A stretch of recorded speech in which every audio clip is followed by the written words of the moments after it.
Musique et religion, musique et spiritualité, nous sommes ici certes dans le domaine de la culture et des arts, mais surtout dans une dimension plutôt sacrée.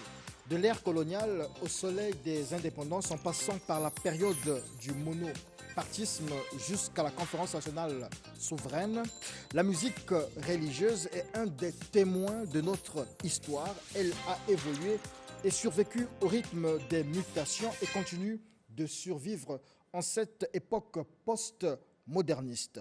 Mais qui peut bien nous conter l'histoire de la musique chrétienne, pour ne pas dire musique religieuse du Congo? Notre invité est un des témoins de cette histoire. Écoutons-le 2 secondes. Ya ya Noé, ya et Noah, Touziboudile Noah. Merci. Son nom est Van Bwana, chanteur de la musique chrétienne, auteur, compositeur, arrangeur, président de la fondation qui porte le nom de son père, pasteur Bwana Kibongi. Chers amis de la culture, bonjour et bienvenue dans Téléculture. Tout de suite, nous allons parler d'une actualité. Il s'agit justement du décès, il y a 11 ans, de Jean-Baptiste Tati Loutard. Poète, romancier, il a été aussi un homme politique puisque plusieurs fois ministre, on va dire longtemps ministre des hydrocarbures et plusieurs fois ministre au Congo. Voici une évocation sur l'homme Jean-Baptiste Tati Loutard. Un écrivain contemporain, Hubert Malanda, me le disait la main sur le cœur il y a quelques jours. Tati Loutard est d'abord et avant tout poète avant d'être écrivain. Avant d'ajouter de son vivant, Tati Loutard le disait lui-même, après avoir écrit ses poèmes à son repos, là, il pouvait écrire autre chose que de la poésie.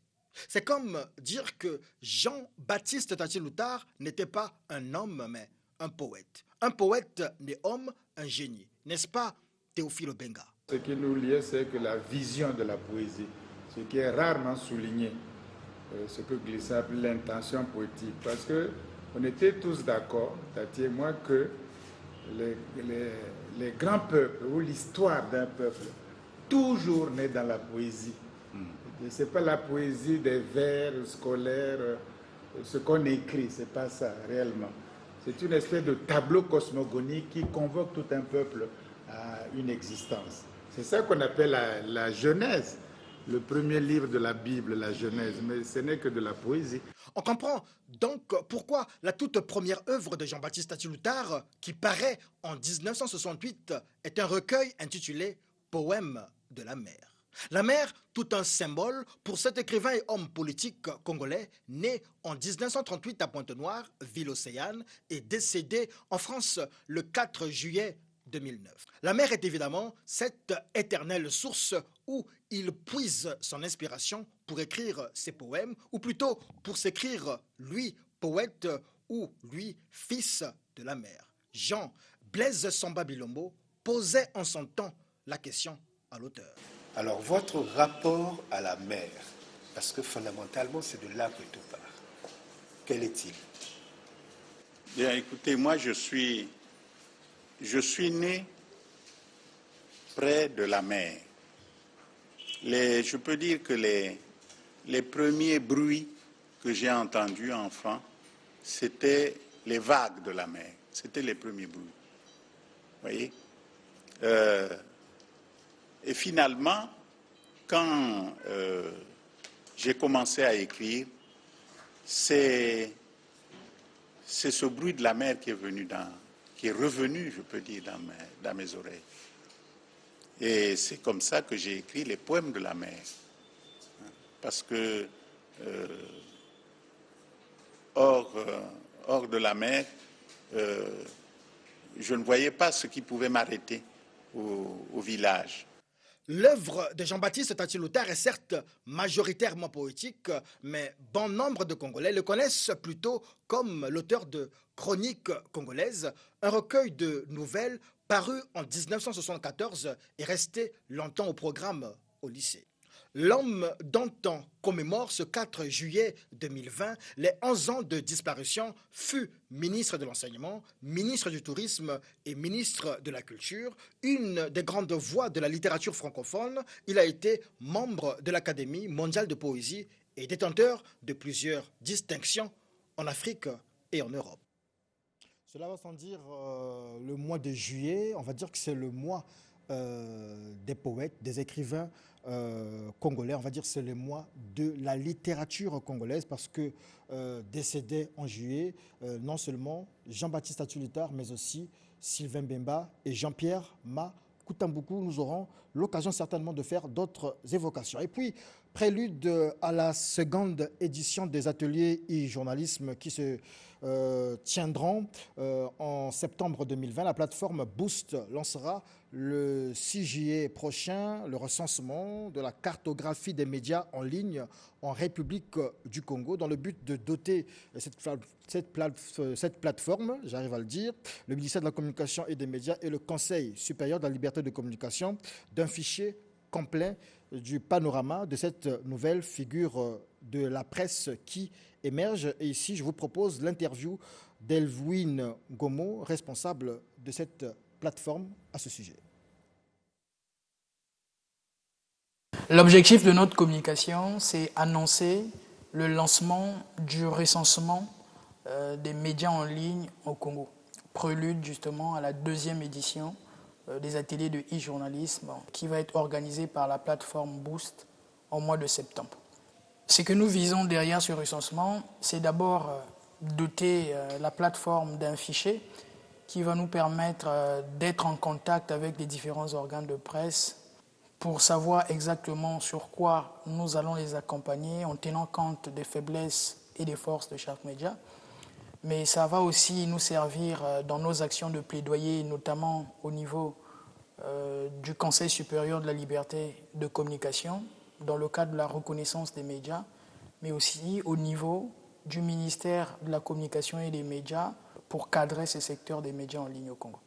La cible, c'est justement tous les médias en ligne qui existent, toutes les initiatives des organes de presse en ligne, mais aussi les différents organes de presse traditionnels qui souhaiteraient assurer leur transition numérique. Le lancement est prévu pour le 6 juillet, déjà donc le lundi, et nous allons mettre un formulaire en ligne qui va permettre à tous les organes de presse de pouvoir s'enregistrer directement en ligne.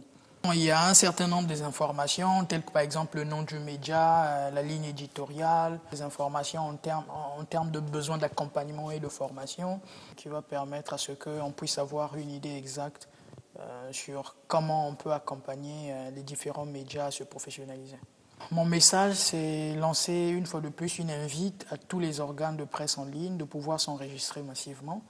Ce fichier va être très important dans le cadre de la reconnaissance de leur travail, mais aussi dans l'accompagnement que la plateforme Boost peut les apporter au quotidien en tenant compte de leurs différentes problématiques. Voilà, nous allons dérouler à présent notre thématique, l'histoire de la musique chrétienne au Congo. Van Bwana, bonjour. Bonjour. Alors, c'est ici, je vous ai présenté comme le témoin de cette histoire de la musique chrétienne.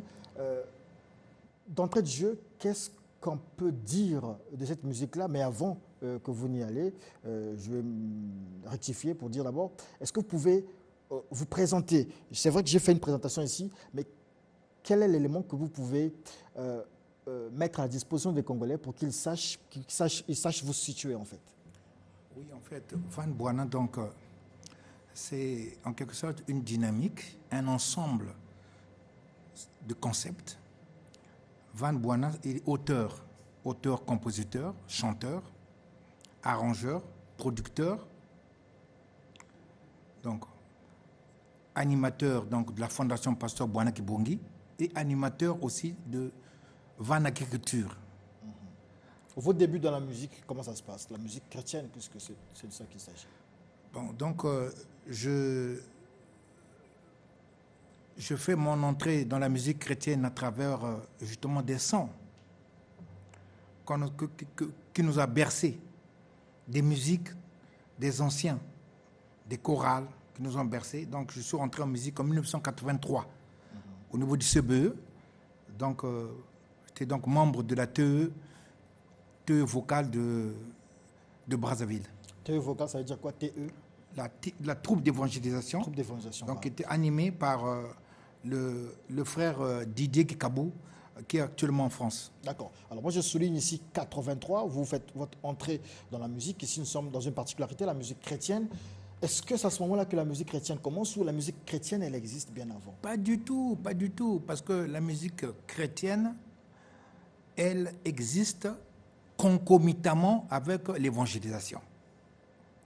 Donc les prêtres, les pasteurs, donc les missionnaires qui sont arrivés, qui ont apporté la bonne nouvelle au Congo, ont aussi amené dans leur valise la musique. Donc, en 1936, en 1936, nous avons donc au niveau de Sainte-Anne, il y a donc des prêtres qui sont en train de s'organiser. Il y a le père Nicolas Moisson, il y a Monseigneur Biéchi, qui est donc le responsable. Il y a 4 personnes, il y a 4 enfants qui se cachent avec leur pianiste. C'est un Angolais. Ce pianiste s'appelait Joseph Dacosta. Alors, ils étaient en train donc de s'exercer, de mettre des sonorités africaines afin de pouvoir agrémenter les messes. D'adapter cette musique-là à l'environnement. Justement. Donc, c'est donc 40 enfants et 20 adultes qui vont donc créer le 1er novembre 49 ce qu'on appelle les piroguiers. Voilà. La célèbre chorale Les Piroguiers donc va donc naître le 1er novembre 49. Alors, on va aller du côté de la réalisation pour avoir une idée. Est-ce que c'est ça les piroguiers? Isis Onyangue, Nelly Atipo, Lisette, est-ce que c'est ça les piroguiers? On peut écouter?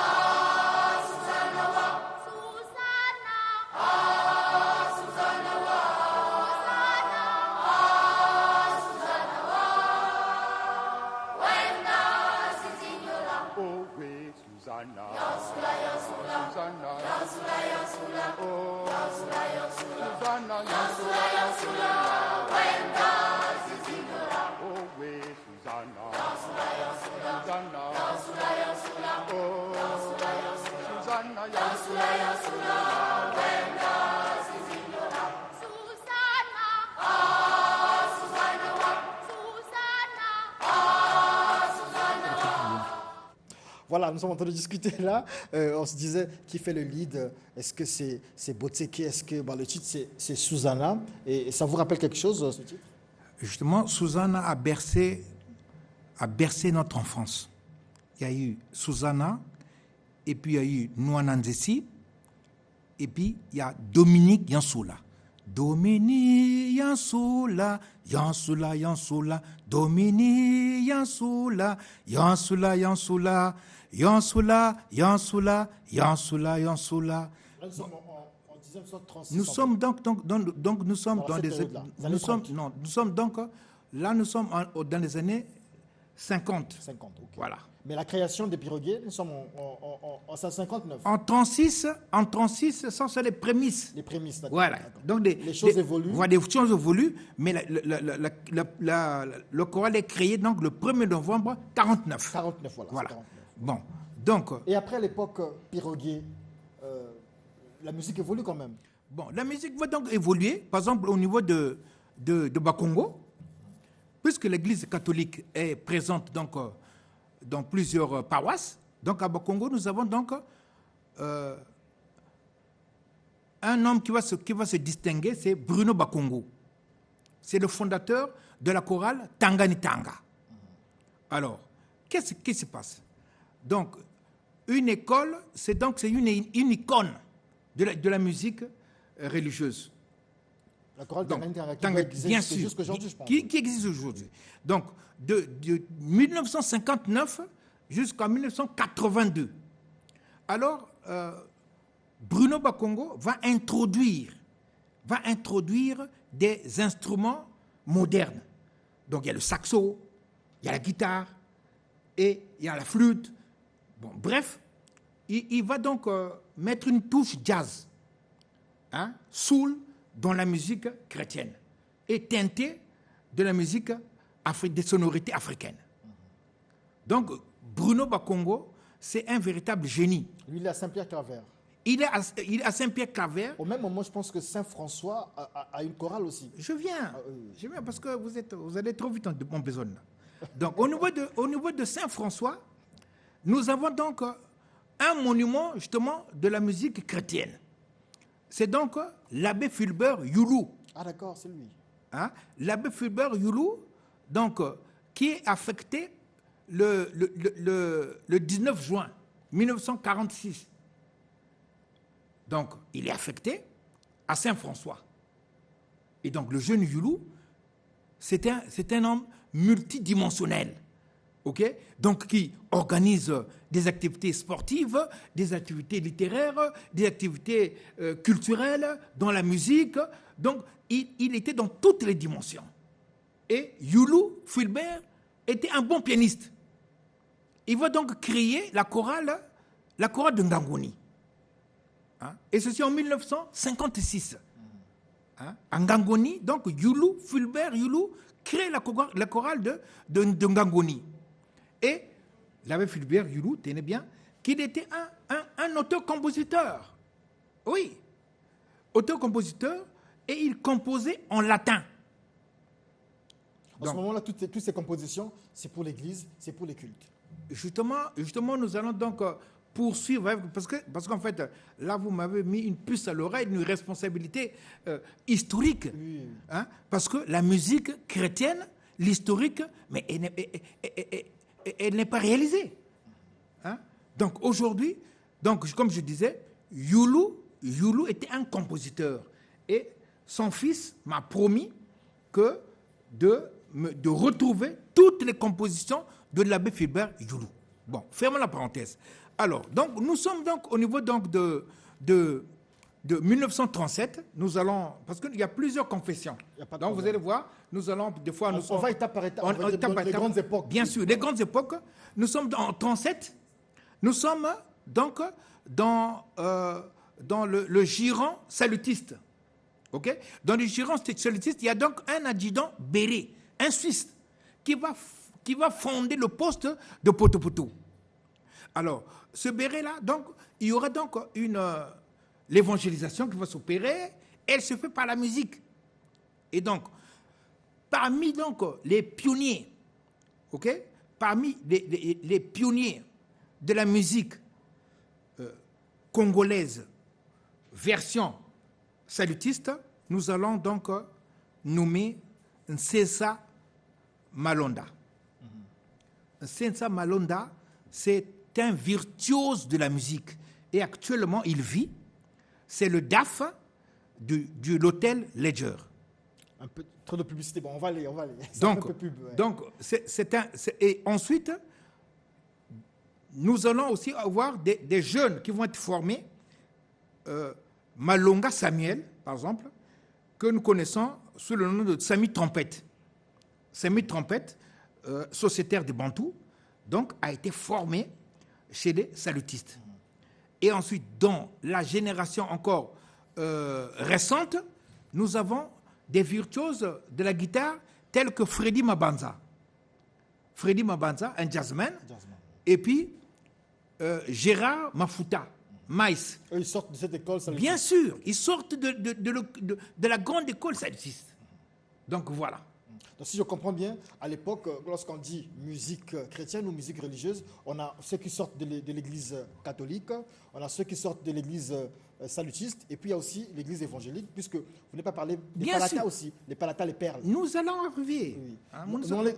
Bien sûr, nous allons arriver, bien sûr. Donc au niveau de Congo, nous avons donc un virtuose de la musique c'est un certain Kouka Alexandre, appelé communément De Gaulle. Alors, De Gaulle, c'est le dirigeant principal et parmi les fondateurs de la chorale Écho du ciel de Bakongo. Et dans les membres fondateurs, nous pourrons citer aussi Nsunga Abraham qui vient à peine de nous quitter il y a 4 jours. Donc, ils ont fondé la chorale de Bakongo. Donc, entre Saint-Pierre-Claver et Bakongo, donc il y a une certaine compétition qui s'installe. Et Sainte-Anne aussi. Bien sûr, et il y a Sainte-Anne. Et puisque au niveau de Sainte-Anne, déjà, les piroguiers vont être invités. Donc, ils vont être invités le 25 janvier, le 25 décembre plutôt, ils iront en Europe, à Troyes. Ils vont donc invités par Europe 1, et puis le journal, qu'ils vont donc prester. Il y a eu donc 40 jeunes, et puis 20 adultes, donc une soixantaine de choristes vont prester à Paris le 24 décembre 1959. Alors, les piroguiers, c'est Émile Oboa, et plus récemment aussi, c'est, on va dire, Laurent Bosseke, notre doyen ici en tant que journaliste. Bon, ensuite, donc il y a là l'épisode du plateau. L'épisode du plateau, Église évangélique du plateau. Alors, qu'est-ce qui se passe? Alors, nous avons donc, à cet épisode-là, nous pouvons donc parler d'un certain Matingou. OK? D'un certain Matingou. Et ce Matingou-là, c'est lui donc, qui va donc former au niveau de l'église évangélique du Congo, au niveau de la paroisse du plateau, ce qu'on appelle le groupe Les Chanteurs du Plateau. Les Chanteurs du Plateau. Alors, c'est donc un groupe de gospel qui a été donc dirigé par monsieur Matingou. Et Matingou, donc, il va donc inculquer donc, les notions de solfège avec du jazz, du blues, de la soul musique. Et donc, ça se faisait donc sans instrument. Voilà. C'est donc avec la voix. Parce que Matingou, donc, avait donc, lui, il avait donc le talent de la voix. Son instrument de prédilection était la voix. La chorale du plateau. Et tout. Ensuite, donc, c'est peut-être pas la chorale du plateau. C'était les chanteurs du plateau. Les chanteurs du plateau. Ouais. Donc, c'est l'ancêtre de la chorale du plateau. C'est ça. Allez-y. Maintenant, la chorale du plateau donc, va donc prendre le relais, ok? Et quand la chorale du plateau arrive, qu'est-ce qui se passe? Nous avons donc l'un des dirigeants principaux, il y a M. Vibidila, donc, qui était donc au clavier et qui a donné donc insufflé les premières heures de gloire de la chorale du plateau, donc avec le Sébastien Matingou, le premier musicologue congolais. Et entre autres, comme je l'avais dit, donc Sébastien Matingou va initier Mpassi Mermons, sociétaire des Bantous, de la capitale. Et donc, au niveau donc, de la chant chorale, Sébastien Matingou donc, va créer en 1976, ok? En 1976, la chorale du plateau va voir le jour, donc avec les Vividila. Et en 1977, nous allons donc avoir la version Enoch Tissani. Ok? Bon. Maintenant, dans cette effusion des chorales, donc au niveau de Makedegele aussi, il y avait donc des virtuoses tels que les Makambila, Gaspard, et puis les Mfundu, qui vont après faire le groupe Les Perles. Donc, ils étaient dans ces chorales-là.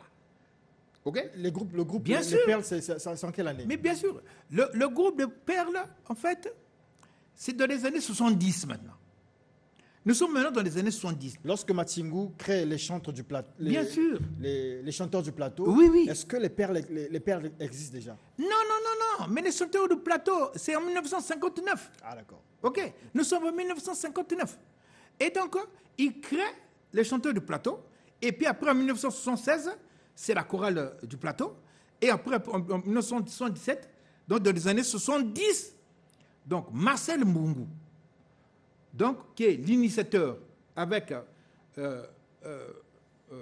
Ndjindou Alphonse Samba, je pense. Samba Kaba, son père fut enseignant. Donc, les deux donc, vont avoir une idée de créer un groupe à l'image des Golden Quartet, hein, le groupe américain de Golden des États-Unis.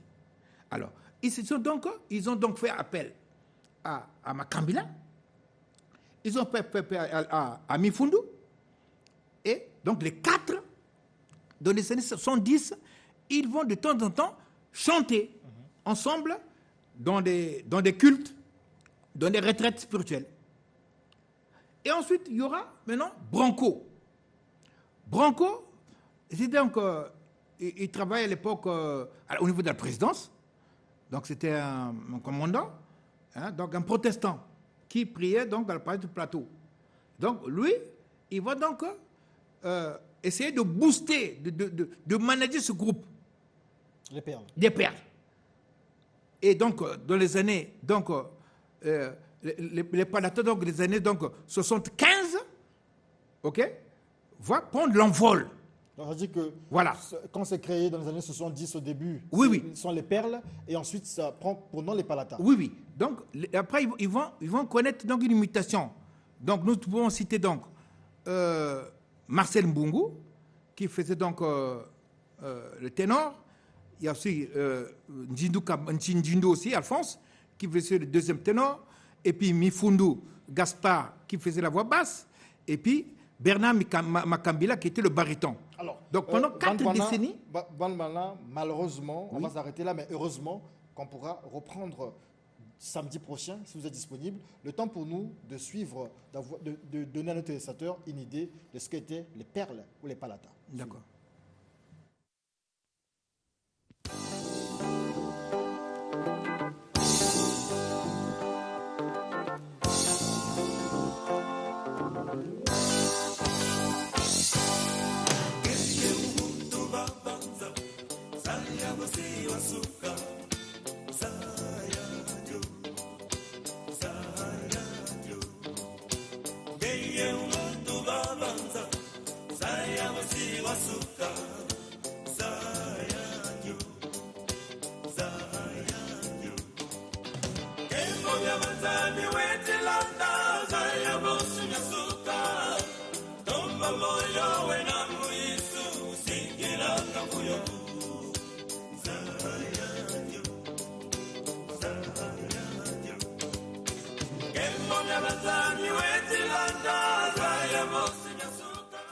Voilà, belle ambiance ici sur ce plateau de Téléculture. L'ambiance continue, l'histoire va continuer. Samedi prochain, si Dieu le veut, nous reviendrons ici avec Van Bwana. Ça, c'était les palatas, mais ça va continuer. On va arriver jusqu'à l'époque actuelle. Pour aujourd'hui, un dernier mot. Qu'est-ce que ça va dire? Bon, donc, le dernier mot, c'est nous rendons gloire au Seigneur Jésus-Christ qui a donc qui a sémé la graine, la bonne graine, qui est la musique chrétienne aujourd'hui. Les palatas et beaucoup de virtuoses de la musique chrétienne ont pris naissance. Hein, et nous allons donc les découvrir au fur et à mesure. Merci beaucoup, Monsieur Van Bwana, de nous avoir donné cette opportunité de parler de l'histoire de notre musique, la musique chrétienne au Congo. Et c'est un plaisir. On vous appelle aussi prophète, c'est ça? D'être prophète. D'accord. Merci beaucoup. Donc, je recevais Van Bwana pour parler de l'histoire de la musique chrétienne au Congo, l'histoire de la musique chrétienne du Congo. Samedi prochain, nous reviendrons sur la même thématique et avec plus d'images et d'interviews.